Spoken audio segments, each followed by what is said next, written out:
everybody. You're listening to the Comic Book Bears podcast. I'm Bill Zanowitz. I'm Steve Morey. And I'm Caleb Alexander McKenzie. And we are your hairy, heavy homos that talk about comic books, but you don't have to be a hairy, heavy homo to listen in. And we're very glad to welcome back to the show tonight Richard Rivera. He's the creator of Stabbity Bunny.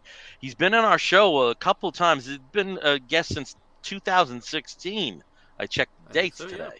Yeah, so it's one of our long-standing friends of the show, and he's going to be talking about a Kickstarter that he's here to promote, and will tell us all about it in a few minutes. How you guys doing? Doing pretty good.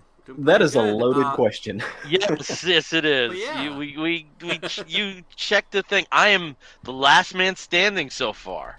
Yep. So yep. Why don't you tell them what happened there? I woke up this morning and felt a little icky, and so I took one of those little special tests, and the line not only showed up, but it glowed. So I unfortunately have the COVID-19. But so it's other than some, like when I say I felt icky, I've got some like nasal stuff going on, and it actually started yesterday.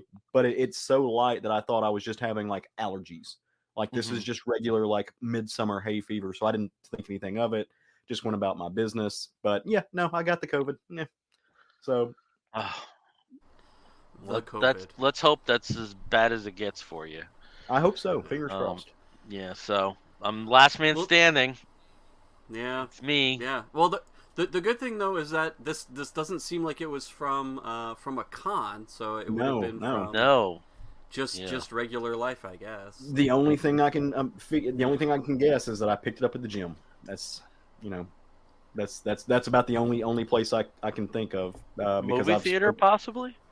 Maybe, but that was later. That was last week. And then I also my mother's birthday dinner was this weekend, but no one that was there has had any symptoms or come down with anything. Okay.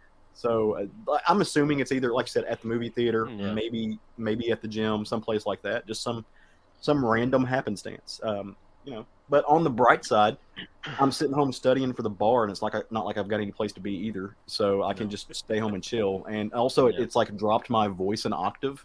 So now I've got like a little deeper voice, which is it's working in my favor. No one can touch me, but I can make them want to. Okay. So maybe for our song that we've been talking about, you can do the spoken word intro, and I could come in. You handle Tina. I'll be Ike. Okay. Interesting dynamic. I can see it. So we're just going to go through some of our opening formalities real quick because we want to get Rich on. But I am a year older now. I'm really fucking old. And yes, I'm old. I'm old. I'm old as sand. But I did get some cool presents out of it. You guys want to see some? Yeah, for sure. Yeah. Okay, yeah. These are from the other half paid homage to, how friggin' indie rock I am behind me, And in that, I got the box set of the Captain and Tennille TV specials. Nice. So there you go with that. Our good friend Tito got me this wonderful T-shirt of the Freak Brothers from Amoeba. So, maybe I am a little more indie in the comics that I can represent there. My good friend Vince got me this wonderful. I can't say it's wonderful because I haven't opened it yet, but it looks great. It's the Art of Jim Lee Volume 1. Oh, nice. DC, and a really nice package there. So, always nice when people knock one out of the park. I did get an anonymous gift. But somebody who seems to know my taste. So I got Black Orchid, the Funko Pop, and this is from the Earth Day exclusive from Walmart. So this is 80% going green packaging on this one, and nice Bronze Age character to get. Usually with the birthday, I do go out. Last few years, been doing trips, around my birthday, and we didn't want really to go too far because of variants and things like that. So it was very low key, but I did go to a local baseball game, and haven't been to the Trenton Thunder in 3 years, and All I know is I'm not going to go to a ballpark where they have a superhero-based mascot and not walk away with something. So here's Cloud Man. Oh, no, he's so cute. So nice little, nice little birthday gifts that pull double duty as our geek gets for the show. So, anybody else get some cool stuff? I did 2 a couple weeks. Things. Okay. Just a couple things. Just a few little things. Okay. I also got a few little things for you, Bill, for your birthday that you will be getting soon. I love birthday gifts. I haven't gotten to the post office yet, but I did. Yep. And this will be considered a geek get, even though it's not a geek get. I got my car back from the good after a month, one full month since. For those of you who don't know, we got into a bit of a car accident. We were hit from behind, and so I've been without my trusty steed for about a month because of craziness. But called them up today, and they had the car ready, so swung by my way home, picked up that car, dropped off the rental, and I got my car back. But in the meantime, I've also been slowly collecting more of the Thor: Love and Thunder McDonald's toys. I've noticed it, and Bill, I don't know if you noticed this as well, but and this goes with my other one that I do also have, which is the Thor with the axe with Stormbringer. I've noticed that the McDonald's around here don't have more than one or two different variants. So the ones by me have all been like one toy. Yeah. So that's interesting. You get the one, and then the next delivery they might get a brand new one, but you only get one at a time. They're not really carrying more. But I've got these three, which is pretty great to go with the fact that I did see the movie this past weekend. It was wonderful, and we can maybe talk about it in a future episode.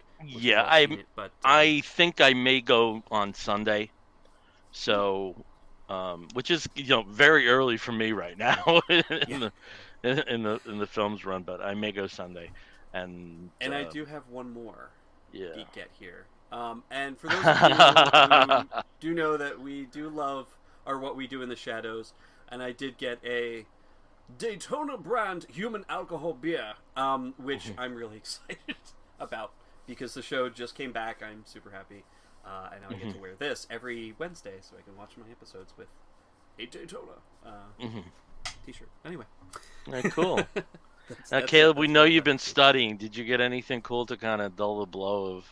I got a few things. So I went up to Barnes and Noble this past week and got a couple of these, and I think I showed off one package before, but they have these little I don't know what you call them. They're not bookmarks, but they're little page markers, and they are magnetic. Cool.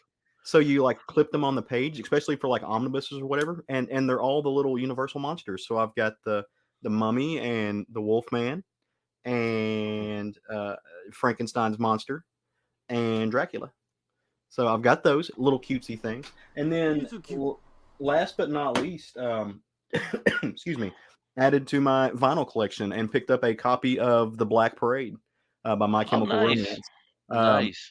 I never was a super huge MCR fan, but this is one of my favorite like concept albums of all time. Like I adore this album from front to back. It's all like it's legitimately, after I listened to it, and I think this is still true. This is an album that like achieved like classic status as far as what it is very early on in its life, and I think it's earned that. So love this whole album.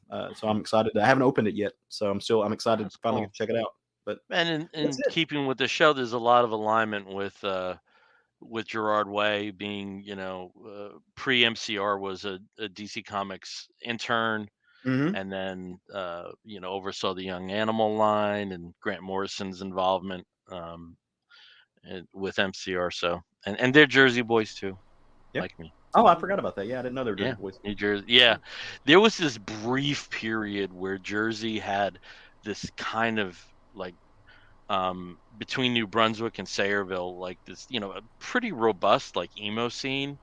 Probably the two biggest bands to come out of that were My Chemical Romance and Thursday.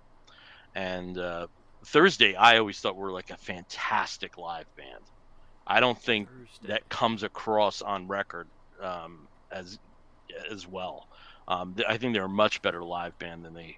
And I know they had like a pretty long hiatus that appears to be over. It seems no band really breaks up. You know, They always leave themselves the option. There's Oh, and always I a mean, reunion. if we're going to talk about Gerard Way and comics, I mean, Umbrella Yeah. Academy. So Yeah, sorry. Yeah. yeah. Oh no, Yeah, no. that, Going to a that too. Yeah. Finishing with his third season, going into a fourth season for Netflix. I think have they confirmed? Yeah, that it will be I'm a fourth behind. Season, so That and The Boys, I'm behind. Same. That's my summer. You know, since I don't have to worry about other shows. season 3 was. Those will be my. Yeah, Season 3 you of The made Boys faces was there. insane. Yeah.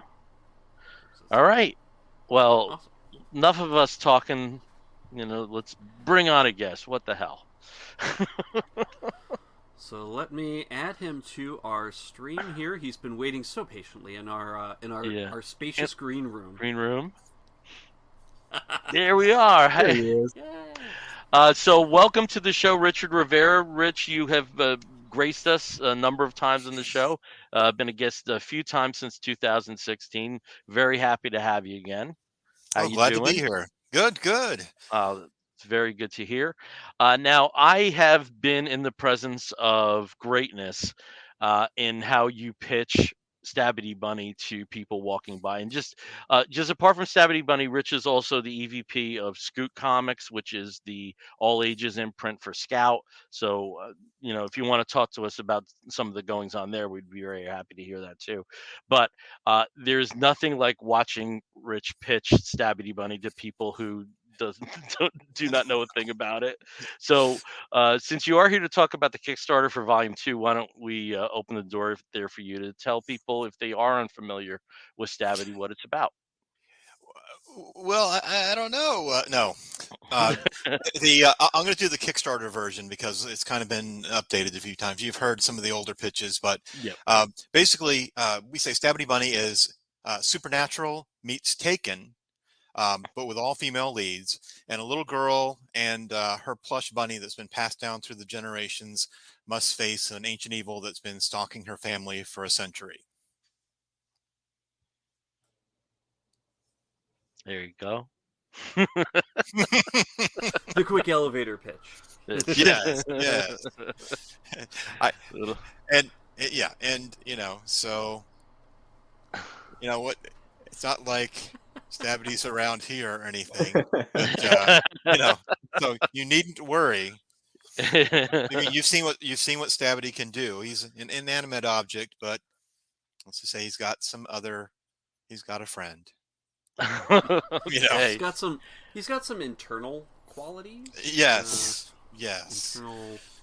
And why don't you tell us about the Kickstarter, the campaign that you initiated? Yeah, that's actually, it is Scout Comics' first official Kickstarter.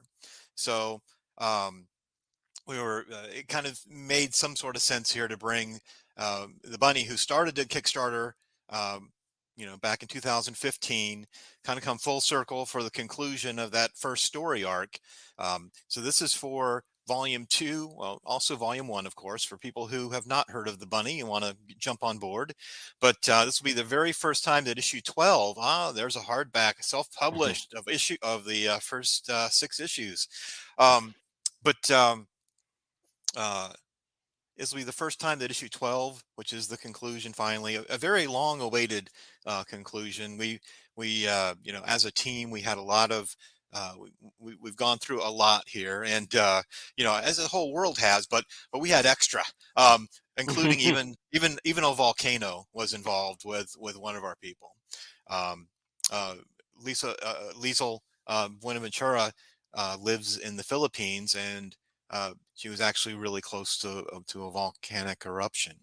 So she had that and had to evacuate, and earthquakes and things that go along, seismic activity that sometimes accompanies volcanoes. And her COVID experience was completely different from ours. I mean, hers was enforced by the military. You couldn't even get children's toys, could not come across, the barricades, etc. And quite different penalties than we had for going against flouting the mask rules, or going. You wouldn't do that because you would have just been taken out. But it was. So anyway, besides COVID in the Philippines, coming back a little bit to the bunny here. We've really been overwhelmed by the reception. It'd been a long time since the bunny had anything new out. And of course, we Scout has a following, and those two groups came together, and we funded in like 4 hours, and we're now on our third stretch goal, fourth stretch goal. So if we hit 10,000, we're about almost at 9,500 right now. If we hit 10,000, we're going to do a this will be a stretch goal where everybody who's getting physical items gets a not unlocked, not a postcard, but they get a free variant that we're printing just for this Kickstarter. They get a free Emmett story with a special cover. That's going to be I think it's Tales of Suspense 80. Those of you who are old as sand may remember the Red Skull holding up the cosmic cube, and Captain America kind of wincing from all the arcing energies and everything that goes on. So it's Emmett holding a big spanner instead, and the bunny and Grace are there in the foreground. If you want, I actually do have the Kickstarter pulled up here, and we can actually see the front page if you want, so that people who are watching can actually see what the landing page would show them. If it will let me now. Ta-da! Yes. There we go. Yes. And I mean, like you said, we've got looks like almost 9,500 out of the over the original 3,000 goal. So that's excellent. With 19 days left from the time that this airs, so definitely go check it out. We'll put the link to the Kickstarter page in the show notes, as well as in the chat later on today. So that if you're interested, you should definitely stop by and check it out, and hopefully play. And there's a very, very simple way to get to it as well. If you or you don't have to search too much. Just go to scoutcomics.com/Kickstarter, and it'll take you to any Kickstarter that we do officially as a company. Of course, a lot of our creators thrive on Kickstarter. You know that right now David Byrne has one going for a Stake spinoff Jessame, issue 3, I think, and of course the mega popular Charlie Stickney and the White Ash is going right now as well. Plus Joel Rodriguez is doing his Dust County Chronicles, and we might be Travis Gibbs. Voodoo Nations may have already closed by now. It was in the last few hours of his campaign, but that may have closed as well. But one of the really interesting things that we're going to be offering here, and you can see it pretty well here, even from this angle. So we're going to be doing the press works, which James Hake was at one of our printers, and he noticed the press plates, the printing plates that were getting ready to go be recycled for aluminum, and and he's like, can we get those? And he had a good relationship with the printer, and so from the volume 2, we're actually going to have the printing plates, and so there'll be the ability to get a little piece of Stabbity history there. Each one, of course, unique. There's only one. There's one cyan, one magenta, one yellow, and one black from each page. So those are made out of aluminum and one-of-kind collectibles that are one of the things you can also get through the Kickstarter as well. I saw you go a little bit down to the 95 there, and you'll see the metal version of the of the Ralph Singh cover that was done for us. Really love his take on that particular entity there. No spoilers, I guess, but he's got a really different take on it. Of course, he did Zenniber, and he's done a number of things. He's got just a really talented guy. Nice. That's really cool. Those printer plates, that was actually something that I looked at, just because I don't collect a lot of art, but some of us do. and and it's that's something that you don't see very often. Obviously, original page art is something that is a staple at comic conventions and artist tables. And once in a blue moon, you'll also find the color guides. But I was going to say, the color guides are the closest that you usually see. This is the first time I've heard of anybody doing the printing plates. That's kind of fantastic. That's novel. Yeah, I hadn't either, and I think part of the reason is it's because we asked a different printer about it, and it would have been thousands for them to send us the printing plates, and so you see where it becomes impractical pretty quickly. But they and I have to tell you, this is one from Agent of World, but you can see like there's a little transfer from the from the magenta, and some of these are amazing because we don't they are cut down to be that size, because the printing plate itself has 8 panels to it or whatever, so it's huge. But the some of them have been we had on Whatnot, we had some convention sales, if you will, where we would run live and continuous, from like 11 in the morning to like 3 at night sometimes, 3 the next morning, I mean. And some of them are just incredible, because like the ink transfers again, and some of them are carrying other bits and pieces and gobs and cracks and things on there, and it's a new reinterpretation of the art. You'll never see the art quite that way anywhere else. Yeah, that is pretty cool. It's one of those things where with comics, there's obviously a collectible aspect to comic books and comic book ephemera, and things like that. It's just something that is unique, and it's it's pretty cool. Well, somebody like me, Kickstarter about anywhere else. Yeah.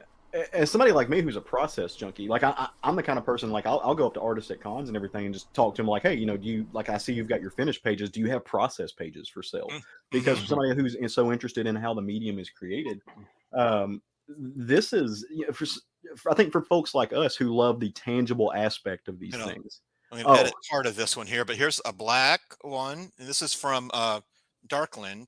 But I on this one I got all 4 of the different colors, and you can see like transfer on the back there, and kind of set up an Andy Warhol look to it. Exactly. Yeah. And then the blue, or cyan. So yeah. Well, I think things like this are going to become like I said, I've never heard of anybody doing this, but the collectability of it becomes more when you consider how much stuff is just going purely digital now. And that kind of thing doesn't exist. And for folks like I said, folks like us here who we like the tangible aspect of comics, I read digital comics the same as anything else, but I've got a room full of books. I've got a room full of long boxes and stuff like that because I enjoy holding it. I enjoy the process of the print, the smell of the ink and everything else. And so I think from that aspect, that is a really, like, I'm a little kind of excited now. I may try to. That's cool. Yeah, I tell you, I'm intrigued. We've got the ability to buy. We've separated splash pages because we want to be kind of random, because you can imagine with 168 pages times 4, how many of them there will be. So rather than let people try to pick or whatever, it's going to be either a random page or a splash. There's one where you can get, I think you get a splash in like 5 random pages or something, but just to point out that besides the regular splash pages, what we would also include in that would be the chapter breaks.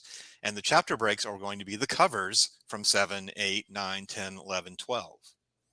And there'll also be the cover galleries actually too. So there's going to be some great ones. I mean, I'll probably try to see if I can somehow get some myself, because they make for a great display for sure. And I'm with you on that. I mean, I've got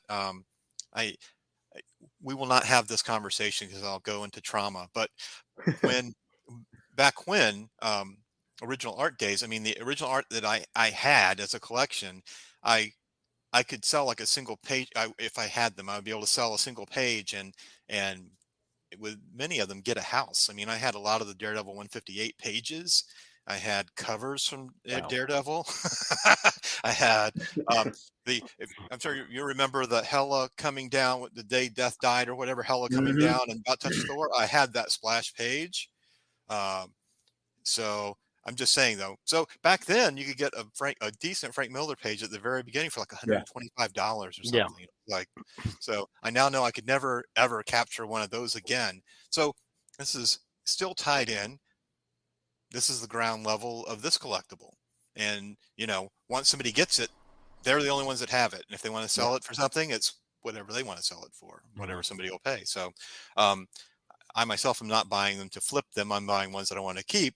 But there's room for flippers in this world too. Collectors, speculators can happily coexist, I think. Yeah. I keep most. Definitely. I get And most of my stuff personalized. That's my problem. Is like 95% of my collection just says to Caleb. Oh, Um, sure. One, You gotta. I do have a question. One of the things that we've talked to a lot of creators, Mhm, be they independent creators or folks who are hooked up with a company like Scout, mhm, about why they choose from a creator's aspect to do Kickstarter, to do this crowdfunding. But mhm, one thing, at least I haven't been able to talk to many people from the management side of a publisher like Scout mhm, on mhm, what Kickstarter does for a publishing company. And we're seeing more and more of that now, especially, I mean, Dark Horse has got, their stuff going on. You're seeing more of the publishing houses go to mhm. Kickstarter. What does Kickstarter do for the you guys from a publisher's aspect? We know what it does from the creator's aspect, give or take. Well, to tell you the truth, I'm not sure. I'm not sure how the other companies are run theirs exactly. But speaking to ours, I mean, we're a creator owned. Uh, all the IP is creator owned, and really, I think everybody in any of the management roles is either an existing creator or has something in the works. Right. Um, so a lot more sympathetic to that point of view, and the way that Scout is going to run it is basically the main goal is to pay for the print run of the trades that we're making, and if you think about that, that is nearly 100% in the creator's favor because Yeah. when a creator, if we did a print run, if they did a print run for me right now and it cost $10,000, well, when we have sold $10,001, then Scout and I start splitting the the royalties there. But this is going to give creators a big leg up because if we paid for the print run, when you sell $1 worth, not $10,001 worth, you begin splitting royalties. So we've got the HQ folks. There's a 10 of about 10, a team of about 10 people that do the whatnot and do all that fulfillment all the time for us. So the fulfillment end is already there. And James Hake, our president, was like, we've got all the pieces here. We've got Joey Galvez and Nate Johnson, and so we've got people who are already working in marketing and social media, and we've got the headquarters staff to pack stuff up and make sure that everything arrives, in perfect condition. We even had a couple of just random people do our because we have a monthly subscription box that it took our monthly subscription box and they rate like the condition of what they got and everything, and it was 9.8s across the board. Not that we're saying that happens every time, but in this case, he said it was one of the best boxes, condition wise, et cetera, that he had ever received. So we did make, we have a number of great products too, along and also, everything comes together when Scout does something. They always cross the streams of revenue, and the we've got comic tags, which is another James Hake innovation, which is if you want to think about like it comes in a little folder. Like I'm trying to remember. I still have some of them. I think there was something else that was a promotion. It came in little DC, little DC size, like the cover. And in this case, it has a few pages too. But and this is just like the folder that comes in. You open it up, and then inside there's a basically what looks like a gift card, but it's got comic book art on it, and it's got a scratch code on the back. You scratch that off, and you go to our site, and you can redeem it for a digital graphic novel that goes with everything you got there. So kind of making digital collectible and letting retailers get in on the digital end of it, because they can sell these cards. So we've got that. We got the Pressworks, and we just did an add-on with our title boxes, which is where Scout collects the individual issues, but sprinkles in maybe holographic covers or things that are specific to that box randomly, as well as collector issues. So there's a few Stabbity ones on there, and I've yet to see. It could happen, but I've yet to see one of those boxes open up without with maybe I saw one time that had only one holographic thing in it, but it was a number 1, and I don't even have one of those. That's just pretty cool. I have to say I've been very impressed with with Scout and Scoot's output over the past couple of years. Just seeing some really great titles, some really great number 1s come out. For Scoot, and in terms of Scoot, I also like that you do have a number of titles that have had the number 1 issues at very low price points as an introduction, which is I think is a wonderful promotional device to get people reading, because there's a few books I never would have read if it wasn't so low. Well, I tell you, the Scoot's on the Scoot end of it. And it'll becoming more obvious when we start re-soliciting things in Diamond. But the Scoot's evergreen. So while our creators might have a longer journey, like Soulstream number 1, we did a second printing of Soulstream. We sold out of Soulstream number 1. It took a little while because we printed a lot of them, and then we sold out. We printed another 9,000 of Soulstream number 1. And anything that we have is either a number 1 or a trade or a standalone issue. Another little thing we did on that end was the standalone issues aren't number 1s every time, to where it's like, which order does it go in? It's Cat, Dad, and Supermom, and Elefart Never Forgets. Cat, Dad, and Supermom, What Makes a Hero? Not only to help the retailer on the evergreen end of it, nothing needs to ever be in a back issue bin, or if you sell something well, you can always order more. But also the consumer, there's no barrier to entry at all. It's like, is this which of the 8 Spider-Men is this? Is this the prequel to the crossover or the post crossover universe change? It's like I don't know if my child's ever read this, and it's like, that would be okay, because this is all they ever need to, like when we were younger, and you would go and you could buy a Superman issue, and he's going to fight the parasite, and you read it and you enjoy it, and there's some other threads that are that go on through it, but you didn't have to have a PhD in comics to right. to unravel it. I mean, they're both good, but like nowadays, Superman punching Parasite would be the entire issue, Yeah, as true. the part of the fight, and then the buildup would be the 2 issues before that, and so the decompression. There's things I love about decompression, but yeah, we did grow up in an era where if something wasn't a done in one, it was an anomaly. Yeah, and yeah.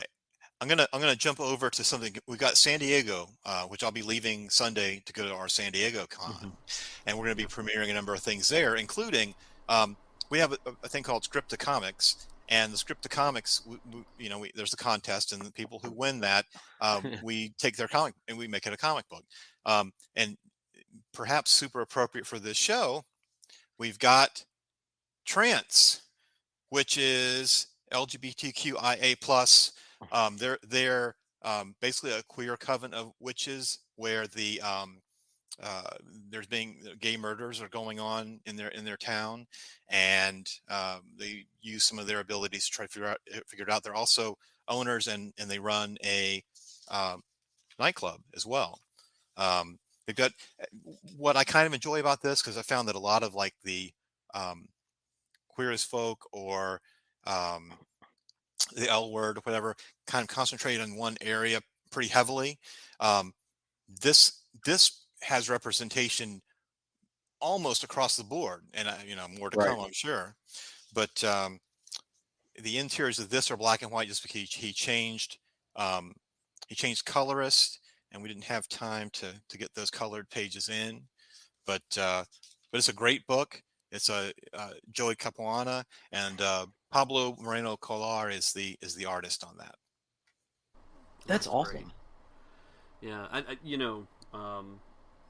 with San Diego, of course, being now that it's back this year. I know it was around in a form last year as well, but this is the really big return to form, hopefully for SDCC. So that's really exciting to go and attend for you this year. Is there anything else that you would want to get out of that show for both yourself as well as for the visibility of Scout and Scoot and the books that have been published and that are coming up? Sure. Yeah. Well, first of all, we'll be pretty prominent and easy to find. We're in Dark Horse's old spot. Our Dark Horse will not be there, and we've got their spot, which is pretty high visibility and a great spot. Don Hanfield and a number of other people have worked on laying that out, and we've got the full. It's going to be the full show for us. We've got the big lit panels and custom work on all of that, so it's going to be great. Yeah, we have a number of meetings already planned. We are connected with Mosaic. It's one of the top 3 talent / production agencies, et cetera, in Hollywood. So we have meetings with them quite regularly. And unlike even people who have to, oh, my cousin knows somebody who works for Amazon, and I can maybe get this script in. I think we all know how that works out. It's like, oh yeah, your script. Thank you very much. But we've got people approaching us. Hey, this guy, this star, this producer is looking for this kind of stuff. What do you guys have? And so we are, that's a very, very active end of Scout's business model, where we are always making those presentations. We have a multi-hundred page, I think it is, IP catalog that's fresh per quarter with addendums and things on that. So that's something we really strive to do is get our creators work out there in multimedia as well. And we've got a number of things pending. And of course, the flat window shopping option, that's one thing, but we have things that have, I think these particulars have been mentioned, but for like Unicorn, the movie, it's come along quite a way, including, a very large budget, etc. I don't know if I can talk about anything else beyond that right now. Also, speaking of Freak Brothers, the artist of Stabbity Bunny, Dwayne Biddix, is I think I can't really say specifically, except that if you look on his IMDb, you'll see that he's a character designer for the current season of Freak Brothers, as well as Slippin' Jimmy, which of course is Better Call Saul kind of a thing. Yeah. Oh, yep. Nice. Just out of curiosity, how many submissions do you get to the scripted comics thing? Do you guys have a pretty good flow with that? Well, it's actually that's run by Thunder, and we're affiliated with, and we help the winners and make the comic books come about. But I'm not really sure of the number. I mean, it's a fairly healthy competition. I'm not involved in that aspect, so I wouldn't know the number of people there. I do know that as far as submissions, we get, of course, for comics, we get that on a daily basis. Nice. Absolutely. Yeah. Very cool. Now, you've mentioned earlier that, again, the Kickstarter is for both 1 and 2, and that, now that we got to issue 12, this is the end of the story. But there are some offshoots for Stabbity, and I was wondering if you wanted to talk about anything like Stabbity Ever After or Shadow Play, or you actually have a crossover coming up too, right? Right. Well, first, this is the end of the first story arc. The volume, the next, there were 3 story arcs already in the can. The next one, Grace's, we skipped from her being 7 to her being 15. She turned 16 in the story arc. So she's in high school. And notice the storytelling was was pretty much from a child's point of view with cartoony, childlike art. So there's Mhm. going to be different art, a whole different perspective. I mean, a 16-year-old with her life experience, we no longer, have the same. When I say no longer have the same filters on, that's not exactly true because I never uh, put inappropriate situations or Right. language in anything I write ever. Just I don't. But uh, speaking of shadow play and crossovers, she's in high school, and guess whose high school she goes to? She goes to Bard and Joy's high school. Ah, So the three of them are going to okay. be, together quite a bit here and there in her first arc there. Then Storm Pirates, of course. I never really laid out exactly where everything was as far as in time, and technology has changed some, but the base technology hasn't dramatically changed that would show up in every kind of, it's not like, corded phones versus cell phones, or the big mobile phones of the past. But so it's in that range, but that's how we kind of sneak in um, shadow play with Bard and Joy, and not really realize that Grace was 7 or 8 years behind them. And then when she goes to high school, they're in high school as well.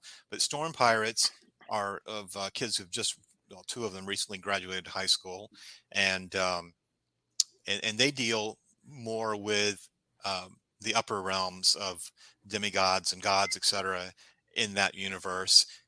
Grace is dealing more with Earth, which with issue 12 you'll really understand why that is. And of course, Shadow Play are the realms metaphysically beneath Earth. So all of those kids eventually will come together, and there'll be a team of, uh, there'll be the 6 kids together, maybe 7. We'll see. So I'm curious, like that is one thing I noticed about reading Stabbity was, that there was nothing, like you said, the way that you quote unquote filtered it. There were no things of like sexual violence or thrown in the mix, which I really appreciated, especially in a book that is so female driven or matriarchal in the Mhm. way that it's presented. Mhm. But the book doesn't back away from violence in some aspects. Most of the time it's shown through the mysticism. Considering your sensibilities and the story that you're wanting to tell, and the kind of self limitations that you're putting on what you're willing to put in your stories and what you just won't, how do you balance that? How do you decide how far to take the violence in these type of stories? Well, a lot of the times, the violence, even like I think there might be 2 pages with blood out of 300 and something pages. A lot of times it's either off screen or we don't really show the last moment. And allowing reader participation. If you allow a lot of reader participation as far as filling in those gaps with your Yeah, violence, then between the panels, then it's age appropriate, because a right? 12-year-old will imagine something one way, a 40-year-old will imagine something much worse. A 5-year-old is like, oh, won't even get Bunnies. the decapitation, because like there was one thing where he put chains around somebody's head with the Yeah. top of their Yep. head, and he does that, and you hear a thud. Well, I don't think, unless they're Walking Dead fans, probably that many 7, 8, 9-year-olds would get what even happened. Yeah. Mhm. No, and that's actually such a great point. And one of the reasons why I love Stabbity is you do have a lot of confidence in your readers, and that kind of confidence works for younger readers as well as older readers, older cynical, jaded readers, maybe. um, in being able to not just follow the story, but also enjoy what they're reading and be able to be surprised still. Mhm. For younger readers who might be reading Stabbity Bunny as one of like their first comics, or one of an early comic book career.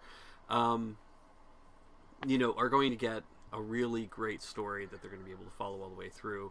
And for older readers that have seen a lot of supernatural books before, horror books and all ages books, they still get those surprises. They still get that kind of interesting narrative to keep them coming back for more. Well, thank you. So.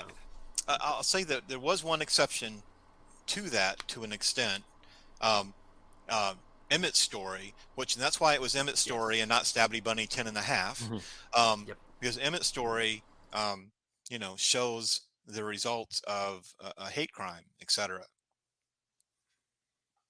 So, that kind of imagery and everything, I kept that outside of the main run, so that it's still recapped and alluded to in the main series, but it's not part of that story. So there are a number of stories that I could tell about a number of the characters which aren't within the Stabbity Bunny 1 through 12 age range, that I can just split off and tell that story.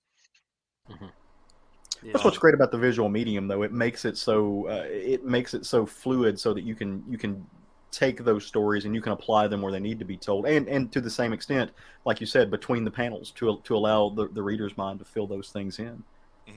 And I think you handled that really well. Now I'm curious, before we get too much further, though, and I should have known this from the book, but because there's a 68 Mustang. I'm assuming like her car. I think it's like a 67 or a 68. Looking at it, but obviously from your backdrop, you're a car guy.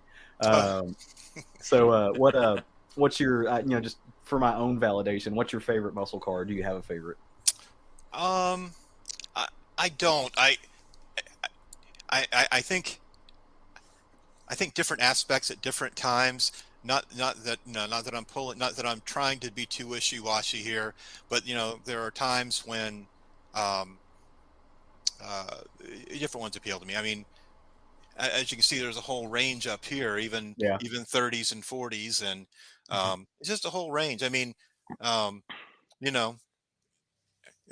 Shelby GT is not too bad, I guess. Nah, not too bad. No, not too bad. Right. Yeah, So, but it's a whole range. I appreciate. I mean, I remember fondly even like a Firebird, like a 87 Firebird or something that I actually that my other half at the time had, and I like that. But that kind of stuff, it's real. I guess that way, I can always be pleased by a car show or whatever, and seeing whatever that full range of things. But yeah, that's there's a lot to enjoy there. One thing going along with your point about the visual medium, though, that I think I've even discussed on this show before, but you can also do some things in comic books it's impossible to do anywhere else.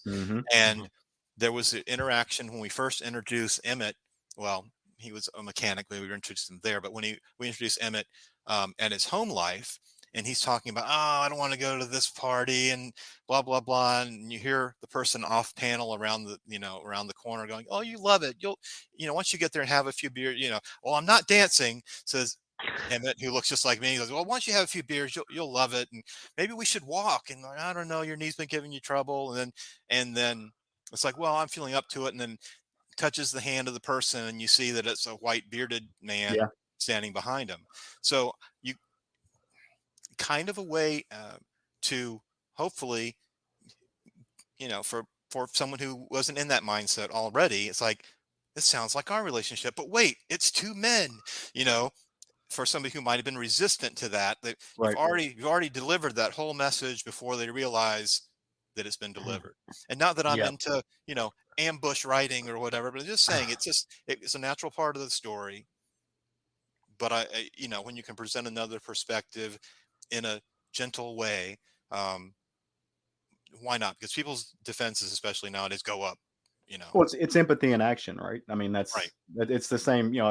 We've had this discussion on the show. I come from, my family are very fundamentalist Christians, and we've had that conversation. And the whole, the lifestyle was like, well, my lifestyle is sitting on the couch and watching TV, petting my dogs and paying my taxes. Like that's like, I do the same things. So it's not, it's just, it's these little things that you're taking issue with, which, by the way, I love that panel, because there's one line in there that says, "We haven't been out out in a long time or whatever. And I read that line before the big reveal. I was like, it's interesting that they worded it that way, that we haven't been out for that long. And then the reveal kicked in, and it was awesome. Thank you. Yeah, Emmett's story was very hard. Very hard to write. So, yeah. Yeah. And we certainly appreciated you when you came on the show just before it came out. And thank you for being using us as a platform to tell the back, in some ways the backstory behind it. Yeah. And I think we all can echo here that it's a very affecting piece. So thank you. Yeah, I'm glad that's within the mix there. I'm very glad. And kind of standalone, so that that's another evergreen aspect to it. So that can always come out every June.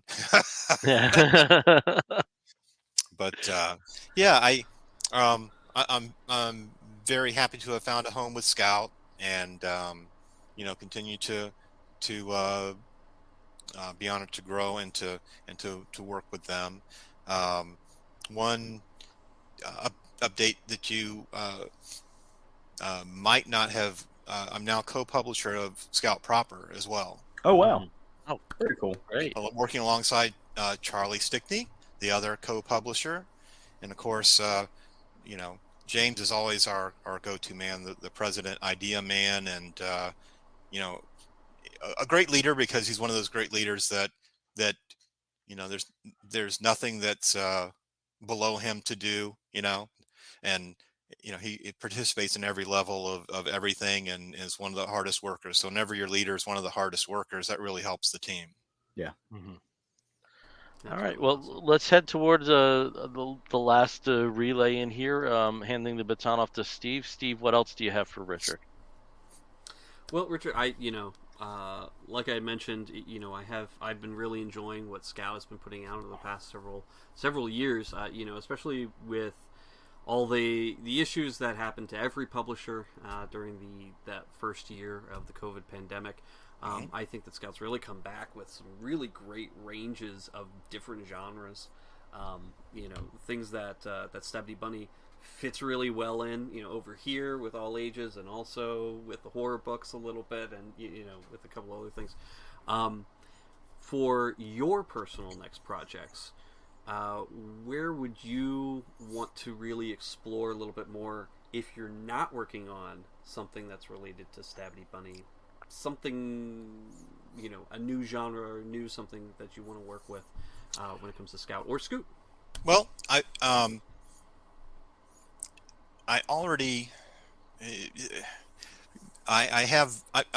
ever since elementary school, if they would let me make it a comic, I did, and ever since then, regardless of that, I've written treatments and put things aside. So I already have other scoop books, and one that's been nearly done for 5 or 6 years now, actually. And then I've got some superhero treatment of a couple of things stories that I want to tell, but also, as you know, some of the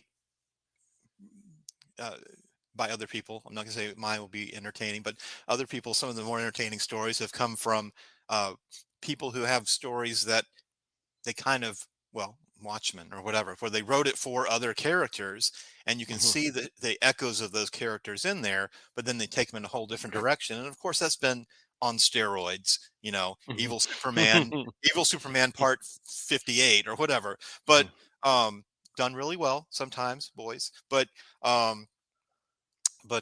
irredeemable. I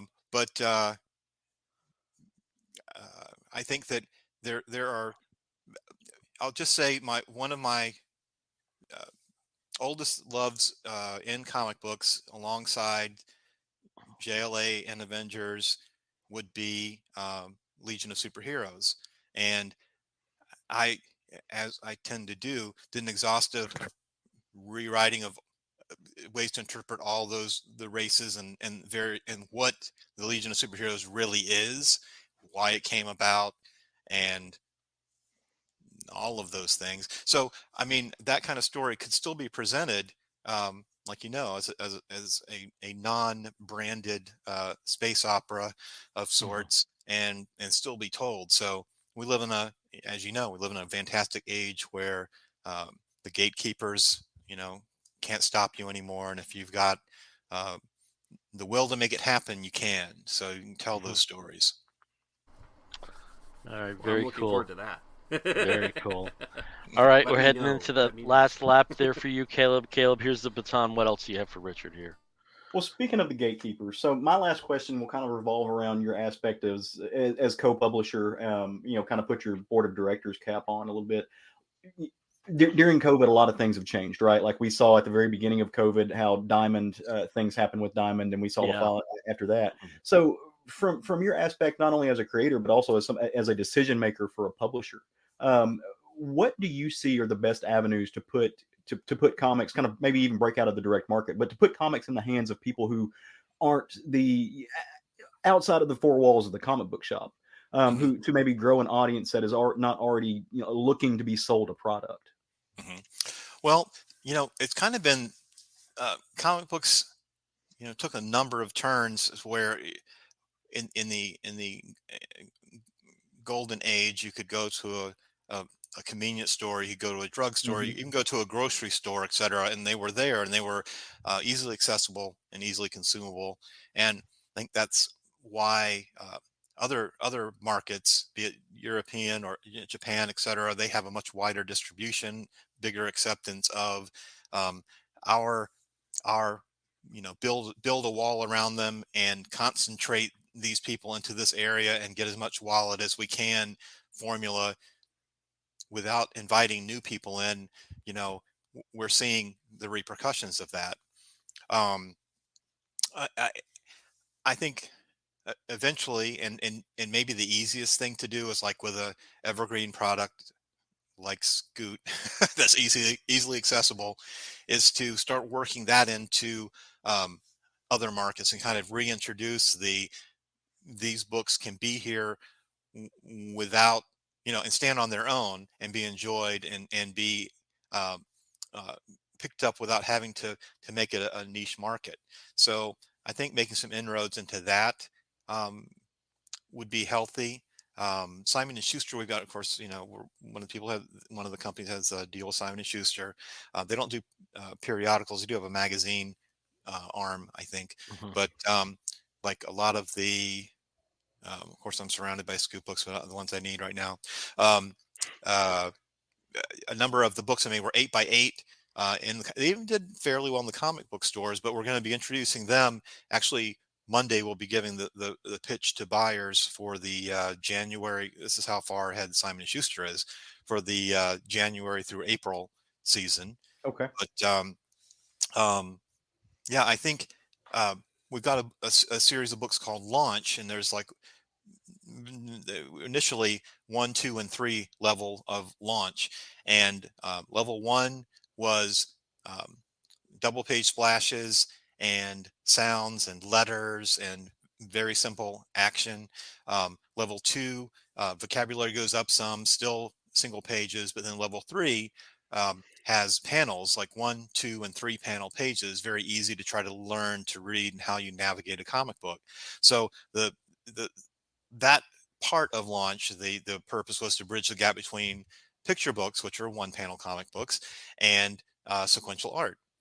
So if we can take those and then do comic books from those same ones, and we could, people could start with reading Bandit's Imagination as a level 1 here, and then later read Bandit's Imagination as a floppy comic book. And reverse can happen as well. Take those Right. books which are already aimed at an older market and bring them down to that level, or simplify their storytelling to that level. Yep. That's really and that is really great, because it's providing something for kids, especially because that's the age that they used to be able to much more easily discover comics. Like you said, if it's at convenience stores or if it's at the grocery store, mom or dad is off buying and shopping, doing whatever, and you can stand at that magazine rack with the comics and just flip through them and find something that you enjoy. But yeah, I mean, being able to find some way to bridge that gap between the picture book and sequential art is just, there is something there. There's something that definitely needs to happen there. So we'll also, as it branches out, there's going to be a launch interactive, which will be a multi-choice adventure as well. We can't say choose your own adventure because that is, of course, but it is a interactive book where you make select your own journey. Yes, exactly. Or something like what was the first the Which Way book? Yeah, so there's ways around that. Yeah, yeah. I mean, they're just like with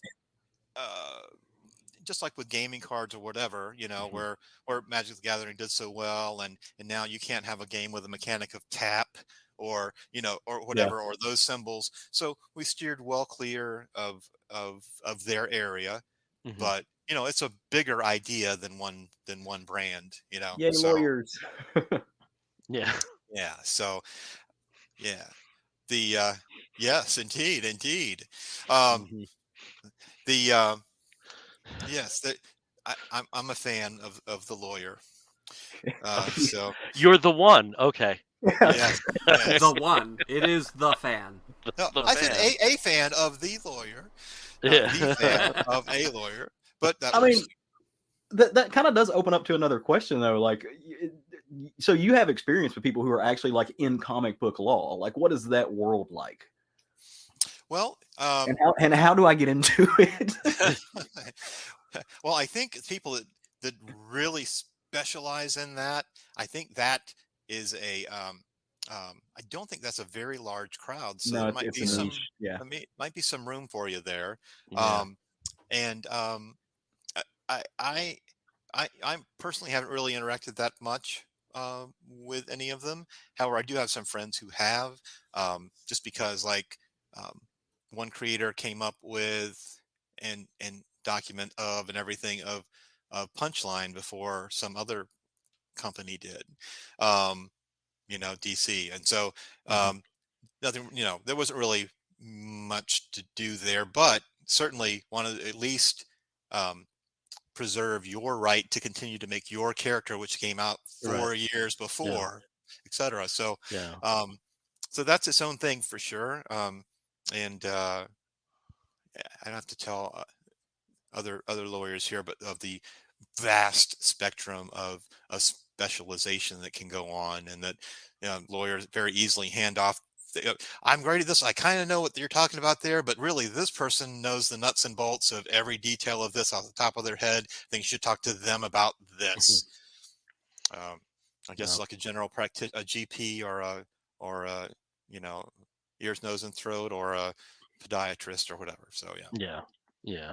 And Caleb, I can pass you off to somebody that has actually been on our show before.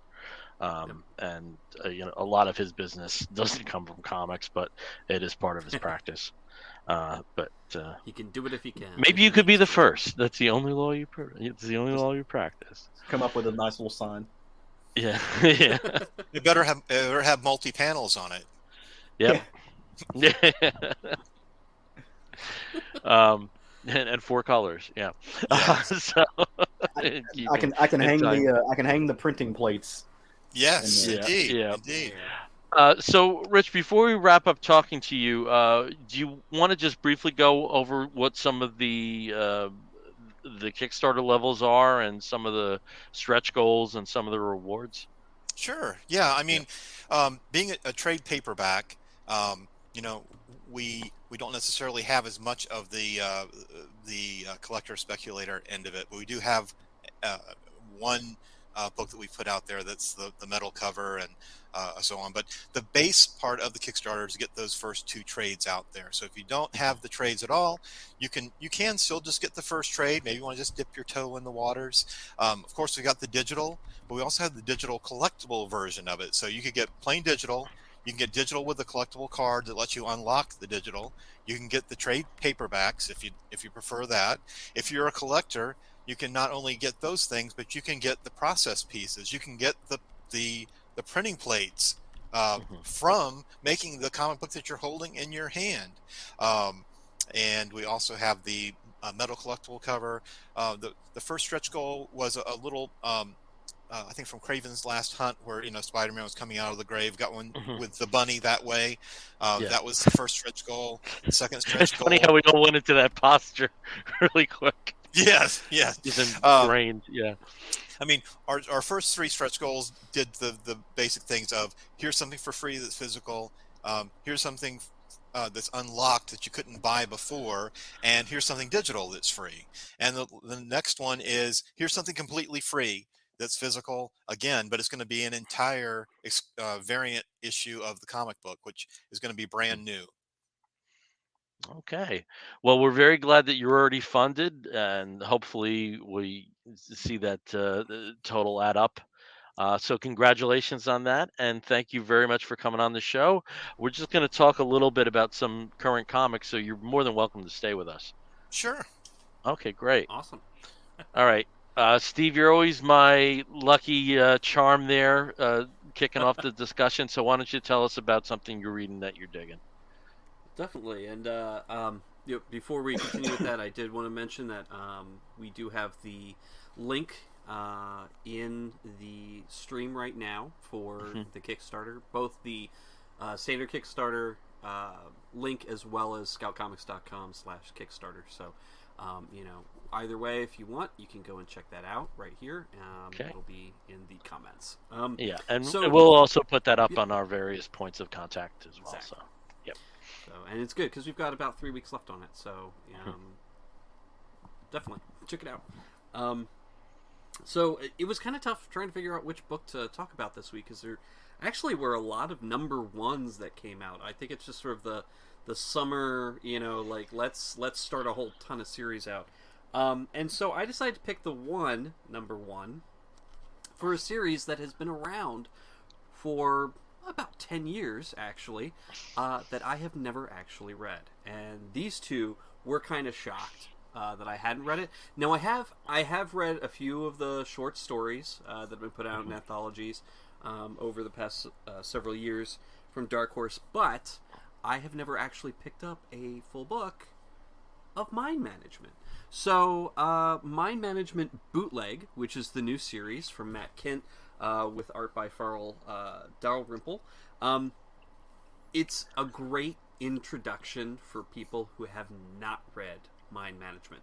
I know the basic premise. I kind of understand, the realities of this world, of a super secret agency that exists, and it's filled with, psychics and spies and all sorts of people with supernatural powers to try and control the chaos of the world and keep people safe. Well, in this book, it establishes this book actually takes place in Zanzibar 10 years after a tragic situation that happened that Mind Management was unable to prevent. Just an absolute tragedy. And so this gentleman here is basically he grows up in Zanzibar. He's a native of the city, and he is a big comic book collector as well as a vintage vinyl collector and seller. And one of the things that he's noticed is that in his comic books, there's a lot Those of people really don't exist. Yeah, they don't exist. Like, They nobody don't likes exist. music and comics. So weird. He's been noticing a lot of interesting, strange advertisements popping up in his comic books, just like the one that's on the front page. Kind of enticing him and people who are reading this to come and check out a special address there in Zanzibar, which he does, and is sent on a series of tests that are crazy. There's a giant Chuck Norris kind of dude that attacks him with with karate and mixed martial arts that he has to somehow avoid. There's somebody asking very strange, weird, personal questions of him. All of this is essentially a test for a test on whether or not this kid is Mind Management material, which he finds out at the end that all those were not the real test. The real test was what happens towards the end. and he finds out some truth about who he is, where he comes from, and why he's so important to this mind management organization that heretofore he's never heard of, but plays an extremely prominent part in his life as well as the life of everybody on Earth. So it's a great introduction to mind management. It makes me want to go back and finally read all those books, which I've been meaning to do for the past 10 years, but I haven't. Please do. Yeah, I know. It's been sold to me so many times, but and I love Matt Kint, and so it's kind of a tragedy that I haven't read this yet. But this is a wonderful introduction. Mind Management bootleg number 1. For this series, it's going to be really cool. It really sets up something really interesting, and the art is absolutely fantastic with a lot of really great things in there, and also an advertisement that seems fake but is actually real. There is going to be a mind management board game that comes out in a few months, so check it out. And I think they kickstarted that as well, if I'm not mistaken. They did. They originally kickstarted it because I was reading some backstory on it, but I believe it releases in September or October of this year, around there. And does Mind Management still have a home at Dark Horse? Is that still the publisher? Yes. Yeah, this is still being published by Dark Horse. Yep. Just want to make sure on that. And I apologize for this little Stabbity explorer. Kitty. She just Stabbity Kitty. She loves to climb on comics, which means that I do have to replace those bags every once in a while. Yeah, Rich, I don't know if you caught it, but at one point when you were talking, she was just staring straight on to the conversation, so that was really cute. She can see inside your soul. It's just it happens. Yeah. So, Rich, do you have a book that you wouldn't mind talking about that you're enjoying? Doesn't necessarily have to be a current book. Well, yeah, because I have to tell you, when you read submissions on a daily basis, the last thing you want to do is read it. It's not the last thing I want to do. It's just like the last thing you might have time for is a lot of other comics. I mean, I still purchase, and have a stack of things that I want to get to. But there are certain comfort comics that you can read, and I love to read the various collections of the JLA JSA crossovers. You know what I mean? They have those in collections. I don't know how many. I think I have 5 of the books. I don't know if there were more than that. Some of them are out of print now, I think. But nothing to be coming onto the comic book scene back before a lot of rewrites of universes, etc., and to be able to pick up something that you're like, this with a feeling of history to it. It's like Star Spangled Kid, etc. When they would show up in those, which one of my other loves of my life, of course, was the 100-page Giants and all those. I mean, my goodness, to be able to pick up one of those, you read a brand new story, then you read and something then you had the backstory. Yeah. I mean, and see all these characters you never would have known anything about otherwise. Yeah. So I just also think it's interesting that the 100-page super spectacular formula still survives, and I don't think people really understand this, in the Archie digests. The Archie digests always start off with 1 or 2 new stories, and then it's the back material, and that was very much our experience during that time. And Rich, I think one thing of us being of similar age, I do think that some younger readers were at disadvantages of what came before. That there may have been references in stories, but they didn't have the actual stories behind them. And it was years before I actually held a copy of Doom Patrol, but I certainly read the stories because they were reprinted in this particular format. So whole series that were nothing but reprints, that Marvel collector's items become Marvel Tales, et cetera, et cetera.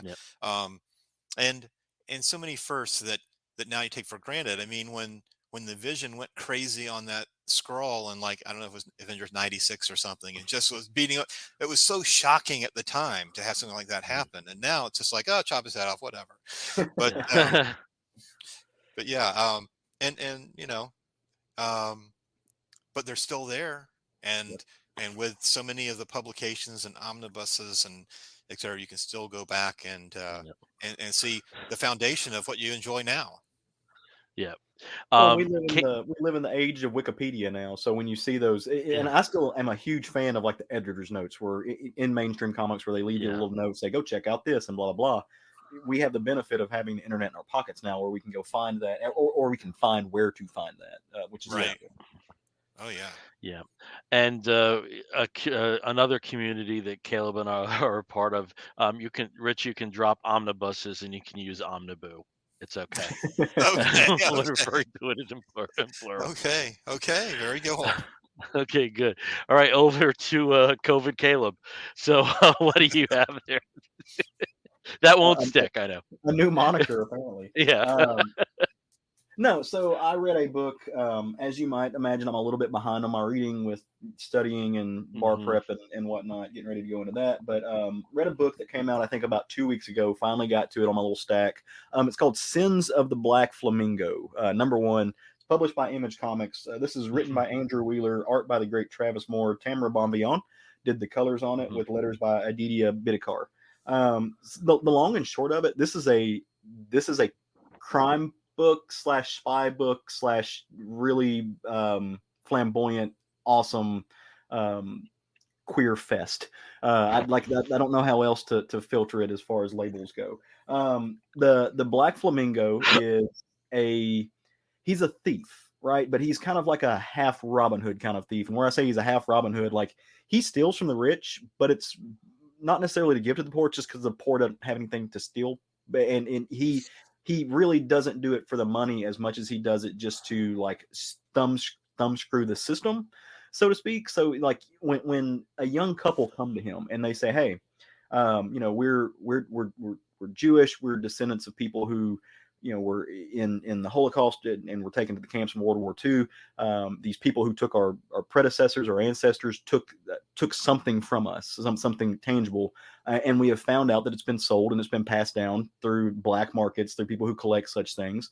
And this was an artifact created by our great grandfather, and it really has no value except to us." But we would like it back, and it's being kept in Florida of all places. That Florida being the home of the Florida man, so it's being kept there, and it's actually in just a little. It's in a museum of American history down in the basement, and like a lot of people, the Black Flamingo not a big fan of Nazis. So he's like, yeah, no, like let's get your property back. It belongs to you. Let's go do it. So he jumps in and he puts on his little subterfuge hat and he sneaks in and he infiltrates this place to get it back. And he's gonna see what he can get. Like he's gonna and the man has an ego. Like his ego is out of this world, but it's a little bit deserved. Like he's good at what he does and he knows it. So he gets down there and he finds it, and it's this little clay tablet. It almost looks like a wafer, and it's got it's got Hebrew writing on it. And he gets it out of the box and he leaves a little plastic black flamingo because he's going to leave a calling card, and he also wants to, in case he accidentally gets caught, be able to play it off like, oh no, I meant to. You hunted down the clues. You got me. Good job. But he takes it, and before he leaves, before he gets out of this sub basement, which by the way is filled with Third Reich ephemera, is filled with American Confederate, all of these elements of white supremacy in American history that are kept in this basement of the museum for reasons that we will find out later. It's not all just from a very historical collector standpoint. He takes it, but as he's leaving, he sees this piece of paper, and it's got these drawings of a collar. Um, and he looks at it and he's like, that's odd. And he starts to reading it and figuring out what it does. And it's this occult arcane artifact. And he's like, oh, this thing says it allows people to like trap demons or to take control of demons. I don't want anybody who believes like this to have control of that. I'm going to take this with me. He goes about his business. He gets out, does what he does, takes the little trinket, the wafer, if you will, back to the couple. And the history behind this, if you're familiar with Hebrew lore, then you're familiar with the concept of the golem. And if you're familiar with comic books, you should be familiar with the concept of the golem. It is the thing from which comics stems, be it Superman, but what have you. There's a reason why all the people, the forefathers and foremothers of this medium, were Jewish individuals, and it's why we have the visuals that we have today. they have with them a clay golem that was made by their great great grandfather, who was not only a Jewish man, obviously, but who was also a queer activist, arcane mystic. And he, although he was married to a woman and had his family, he was in love with another man, and he was afraid because of what was happening that this man would be taken. And so he put his soul into this golem, and this wafer brings him back. So in this moment, the book erupts into this actual arcane mysticism. Like, this is not just lore; this is real, which kind of expands the Black Flamingo's mind and lets him know where he needs to put his focus at. Um, this is not the end of this, right? Like, there are other people who traffic in these kind of arcane black markets, and he gets his way in there to figure out what he needs to do. But this is also not the first time that he's dealt with this kind of thing. And the Black Flamingo is in possession of something called the Devil's Tooth, which is apparently real sought after, and he's not going to get rid of it. But when he goes into the McMansion of one of these black market white collar bigwigs to find out what he can find, he discovers something or someone that he was not expecting to find, and that's where the first issue closes. This was fantastic. I really did not know what to expect from this book. As a person who's a fan of crime comics, a fan of spy comics, I didn't know. And so many of these books that we get are whiffs, right? Like, you just read them and you want to support it, but it's just not what you want. This was excellent. This was incredibly good. And it not only was it good in plot and in form, it also has the aspect of being queer related, and it's not just like, it doesn't use those queer elements or queer, codified languages to just put it in there and say, so we see it. It uses it in an actual way, like it matters, it has meaning. And he's sassy as hell, so it's really fun. He wears this mask, and it's got all of this sequence around, because he's a flashy dude. Like, for somebody who's a spy or who shouldn't want to be seen, he loves getting attention. But the sequence on it blinds any cameras, so it's just really well thought out and really well done. So go check out Sins of the Black Flamingo #1 and bring it home with you. Okay, very nice. So Steve, you talked about a #1. Caleb, you talked about a #1. I'm going to talk about the end of a miniseries. I'm going to talk about issues 5 and 6 of something. Uh, like Caleb, because of the job and not because of studying, I really have not had a lot of downtime. It's been very busy, very, very, very busy. But I got a couple of comics in, and one series that I read, that I completed, was the Earth Prime miniseries. So these are the last 2 issues. This is out of DC. This is Earth Prime, the Flash, and then the denouement, the wrap up here, of Heroes Twilight, with the questionable spelling, but it's not going to bother me too much. Earth Prime is the surviving Earth in the Arrowverse after their Crisis on Infinite Earths, and it links in stories, involving the characters from the various Arrowverse shows. Unfortunately, some of those left us. So you had an issue that was dedicated to Legends of Tomorrow. You had an issue that was dedicated to Batwoman, to Superman and Lois. You'll see here the Flash. There was an issue dedicated to Stargirl, even though she's not part of that universe. It's adjacent. And they actually do like a very good explanation in that comic. So I was happy to see that. And then we have the wrap up with who actually turned out to be the main villain, which was their universe's version of Magog. So, one thing that this series did was it spotlighted some of the supporting characters. For the Legends of Tomorrow, they actually had a team of the former members, which was really great to see. Um, there also is a lot of alignment with the actual production teams on the series. A lot of the writers for these particular issues were people who were on the writing staffs of those shows. James Robinson actually wrote the Stargirl story, which was wonderful, and again, in keeping with that tone of spotlighting some of the supporting characters, that was mostly focused on Pat Dugan and one of Pat Dugan's past enemies, and it was nice to see, it wasn't a Star Spangled Kid and Stripesy enemy, it was a Stripesy enemy, which was interesting to experience. Issue 6 spotlighted XS and Kid Flash. I'm sorry, XS and Impulse, though Kid Flash is in the mix. And for people who've been reading comics for a while, it was so nice to see that Matt Waringo style on a speedster again. I think this was the artist is David LaFuente, and this was a very deliberate choice. I really felt it, not just in even the structure. I mean, these are almost like Waringo panels, as you can see here. From his classic Flash run, and also moving into the creation of Impulse there. Just a nice side story. Again, since these characters of the Flash are in the future, about a telepath and him causing havoc on the central city of the future. Some really nice character beats in that.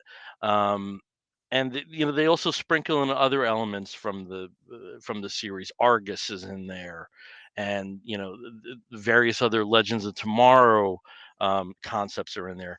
In the wrap up, which is Heroes Twilight, the various characters come together again, and they also make some deliberate choices. Since Supergirl does not have an outlet, Supergirl has a main spot in this. It was just a really well balanced series, and it ends with two surprises. One is a return of a character to the Arrowverse, and again, you do get the absolute feel that this is canon for that universe, not just because of the people participating in it, but just the a lot of the references and the tones. And then there is another backup series in here involving Cisco Ramon and Tina Wazo.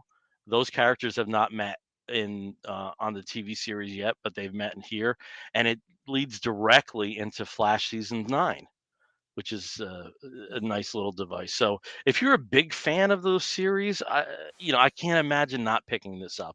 But it was one of those series that was better than it needed to be, you know, um, in a sense, because hey, TV tie-in, sometimes those are devices to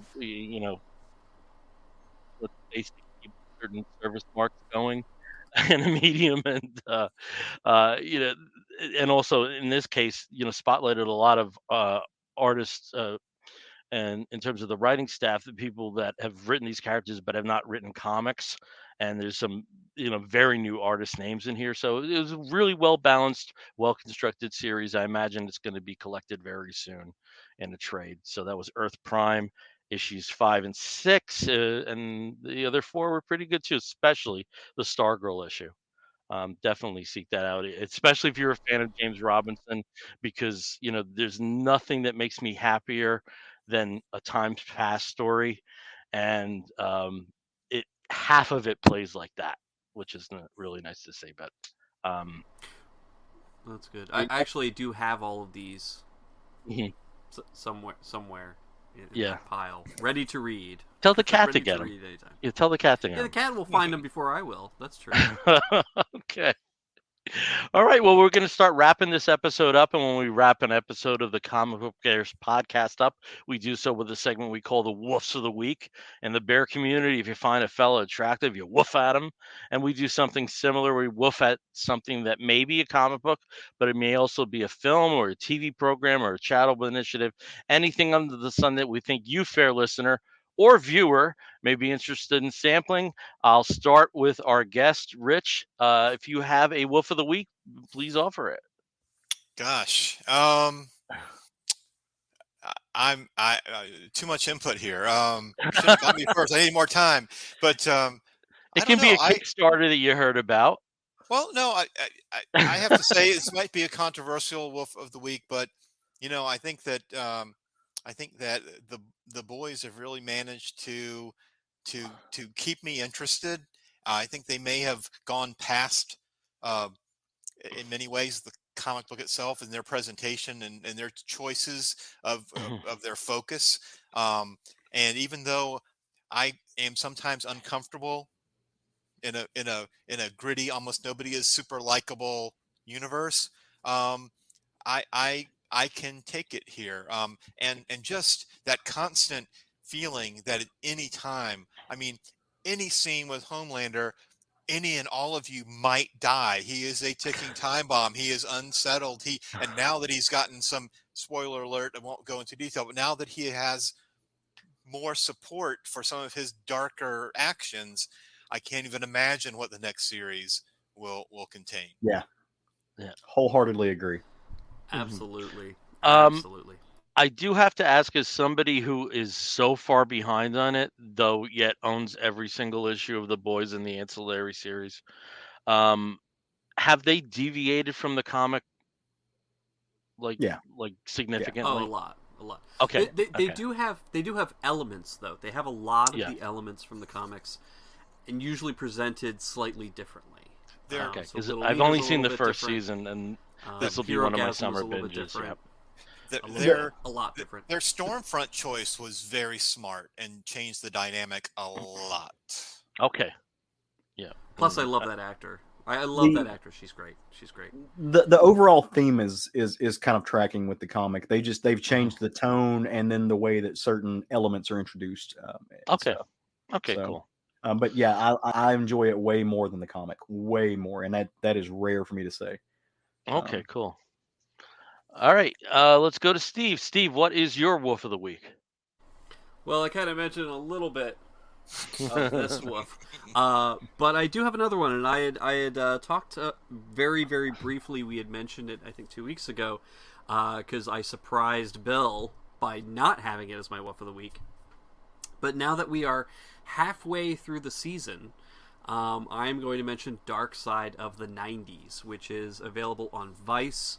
And on demand as well. Usually it comes to Discovery Plus or Hulu after it's finished airing the season. But if you have a chance to watch it, definitely do so.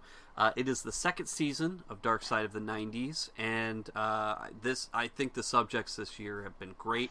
They did an entire episode on cops and the history of the show, where it came from, the contributors, some great interviews with people that if you ever watched Cops in the early 90s, you might recognize some of the sheriffs and some of the producers and people from the show, as well as what happened to it, and the fact that it still exists today in a form and has been brought back is kind of shocking to me. I didn't realize that it was still around and that there was still something there. But also they did a great two-parter on the history of the UFC, which had a very different life in the early 90s and a very different, I'd say, position in American culture that now, looking back, you can't imagine that it was as controversial as it was, but it certainly almost met its end pretty early on in its life. And then, of course, this week, I believe, was all tabloid TV.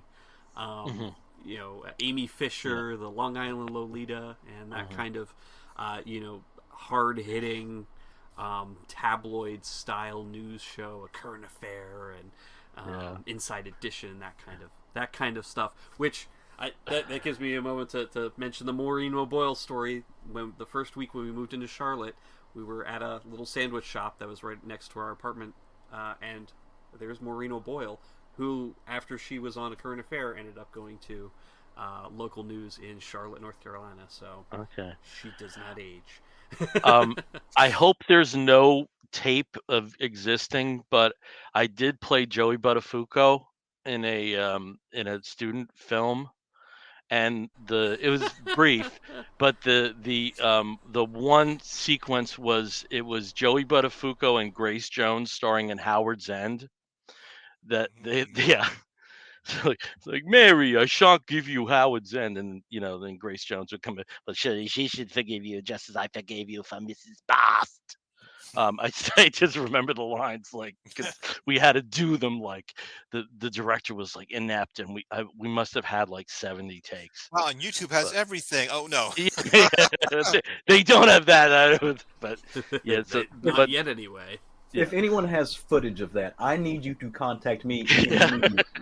And I had like practically like a Jufro on my head, because of Joey's hair, and so it was something. Um, so tangent. The one episode I haven't watched yet, apart from the most recent one, I haven't watched the Real World episode, and I've heard Ooh, that's that was very good. good. I've heard that's very That good. was good. Yeah. And Okay. especially in the light of the fact that Paramount Plus has had several seasons or several series already of the Real World reunion, Mhm. where they've gone back by season and reunited as much of the cast that they could find or that is still Yeah. alive, and it's really interesting to see that and then hear behind the scenes of what it was like for something that was so unique at the time and now is just garbage TV that you see so much of. Bless you. But yeah, it's very shocking, very interesting. Okay, cool. Dark Side of the And Night. at some point I will that. And again, Steve, we were also talking about how excited we are about the dark side of comedy that's coming up. Next month. A perfect device for that kind of for that format. All right, over to Caleb. Caleb, what is your wolf of the week? Well, my wolf of the week does not go out to COVID at all. No, so I'm actually going to go to a comic for this one. I'm trying to, like I said, reading a lot of good stuff. And look, if we're going to have the co-publisher of a publishing company on here, I might as well talk about one of the books he publishes. So I had an opportunity to read Triskeli #1 this past week, and actually I think #2 either just hit shelves yesterday or is coming out next week. I'm not sure which one. But this is a fantastic book. I absolutely adored it. Just the elevator pitch of it. If you are into pre-Roman Celtic or Welsh mythology or paganism or just life in general, you want to check out this book. It's written by Felipe Pon with art by Monarmus, who I'm not familiar with, but I love the art in this book. It follows a young boy who, he's been raised by his grandmother, and all of a sudden things go awry, and he ends up it's kind of a like an early Arthurian story, or it could be at least if it goes in that direction. But he ends up being the person who's going to be the sword bearer for his people. Against all kinds of supernatural nasties, it's what it looks like. So I'm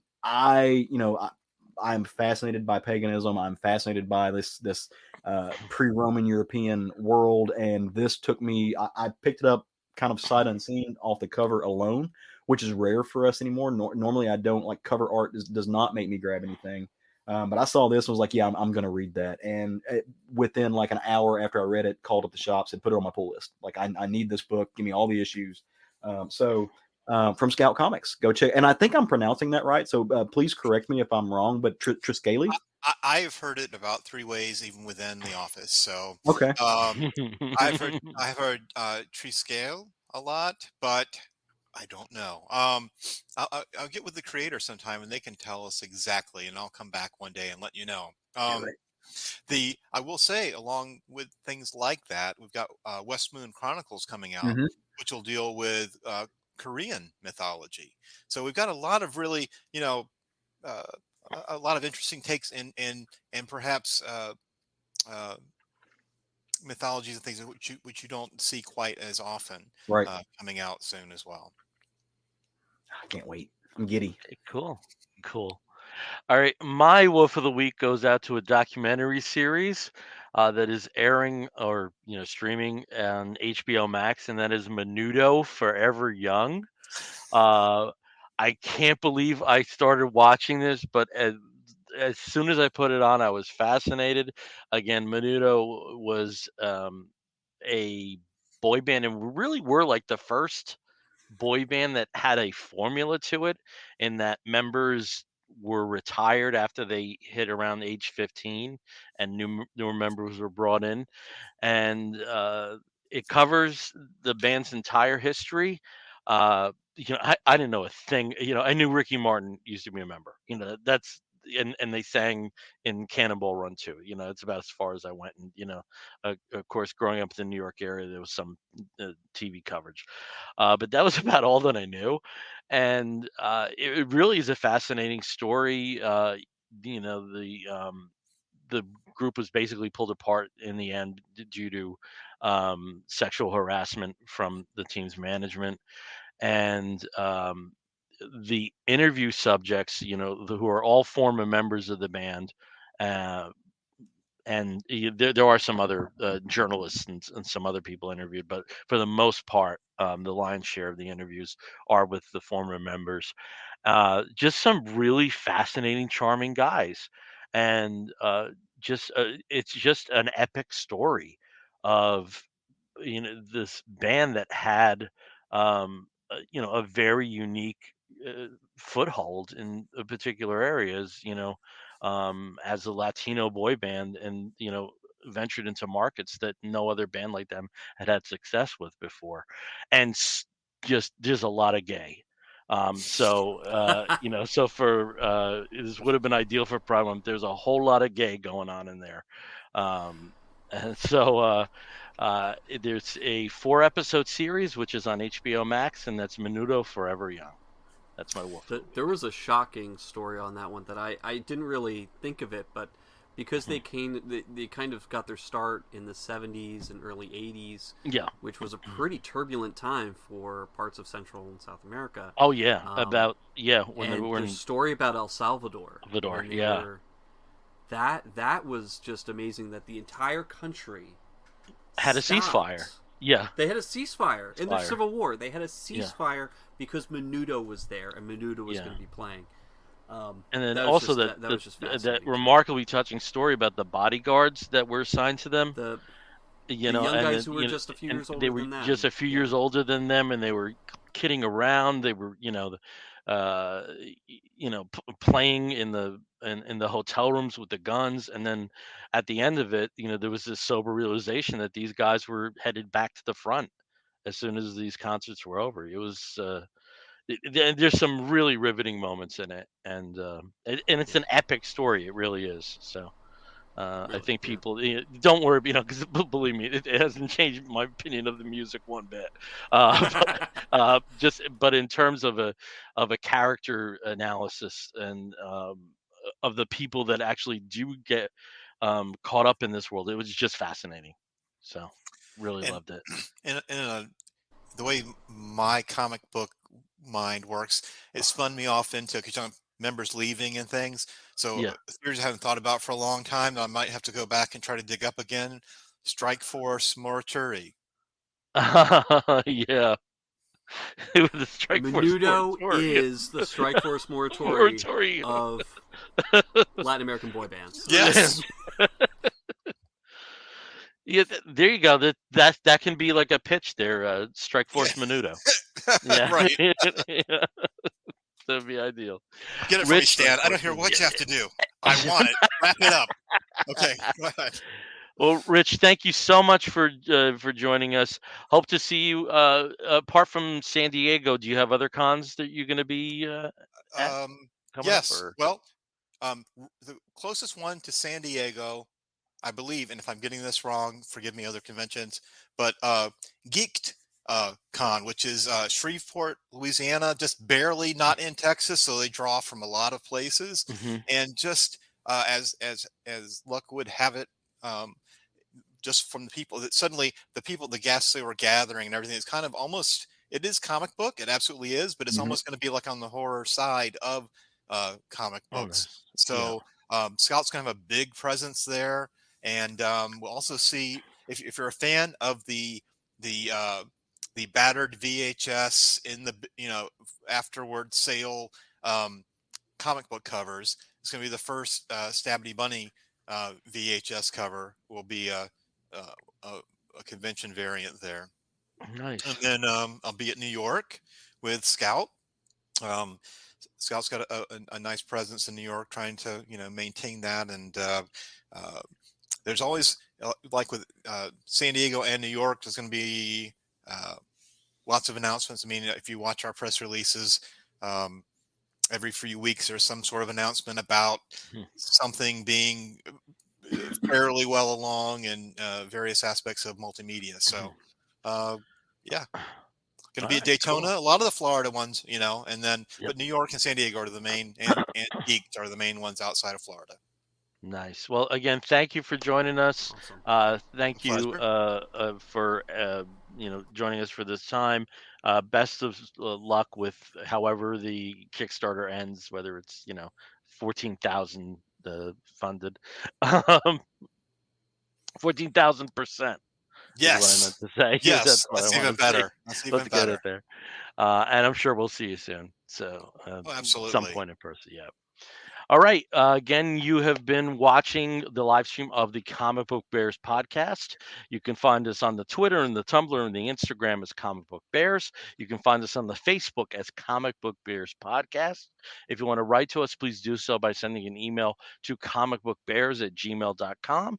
If you want to listen to us, you can do that through Apple Podcast, through Stitcher Radio, and many of the other podcasting platforms.